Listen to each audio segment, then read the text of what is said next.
بسم اللہ الرحمن الرحیم۔ السلام علیکم جی، کیسے ہیں تمام ساتھی؟ امید ہے سب خیر و عافیت سے ہوں گے۔ اچھا جی، یہ عام طور پہ نا اکثر ساتھیوں کا سوال بھی ہوتا ہے اور یہ مسئلہ بکریوں میں آتا رہتا ہے کہ ان کے تھن جو ہیں وہ چھوٹے بڑے ہونے لگ جاتے ہیں۔ تو یہ چیزیں اگر ہم وقت پہ دیکھ لیں اور ان کا تریاق کر لیں تو بڑی آسانی ہو جاتی ہے۔ تو یہ میں 2 دن سے محسوس کیا ہے کہ اس کا ایک تھن تھوڑا چھوٹا ہو رہا ہے، تو یہ ابھی چانسز بھی ہیں کہ یہ گبن ہو سکتی ہے، کیونکہ بکرا چھوڑا ہوا تھا تو یہ بھی ساتھ تھی، تو ابھی کنفرم نہیں ہے۔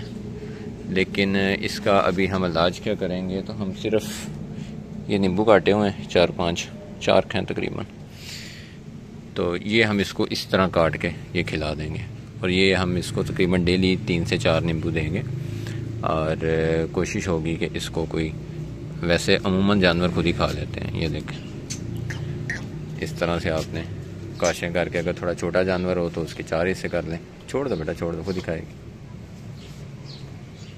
تو اس میں شاید جو سٹرک ایسڈ ہوتا ہے وہ کام کرتا ہے، جا کے جو اس کی ہوانے کی جالیاں ہوتی ہیں ان میں اگر کہیں ڈسٹربنس آ رہی ہوتی ہے، کہیں کوئی بلاکیج آ رہی ہوتی ہے، جس کی وجہ سے اس تھن میں پسمائی جو ہے، جسے یعنی کہتے ہیں دودھ کا اترنا، وہ کم ہونے لگ جاتا ہے، تو یہ کلیئر کر دیتی ہیں کسی قسم کی بلاکیج، رکاوٹ۔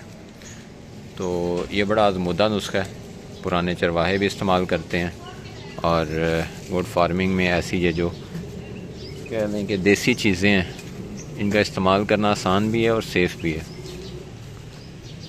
ویسے بھی آپ جس وقت اس کو استعمال کر سکتے ہیں نیمبو کو، جب آپ کا جانور گبن ہو اور وہ ہوانے کی تیاری کر رہا ہو، یعنی اس کو ڈلیور کرنے میں کوئی 15 دن رہتے ہیں، 20 دن رہتے ہیں، تو احتیاطاً بھی آپ اپنی بکریوں کو تقریباً یوں کہہ لیں کہ 15 نیمبو کچھ دن کے وقفے میں 2 3 کر کے 4 کر کے کھلا سکتے ہیں، تو یہ اس کے لیے فائدہ مند ہوگا۔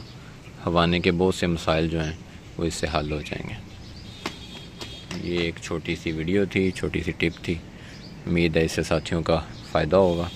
دعا میں یاد رکھیں، اپنے جانوروں کا خیال رکھیں۔ اللہ حافظ۔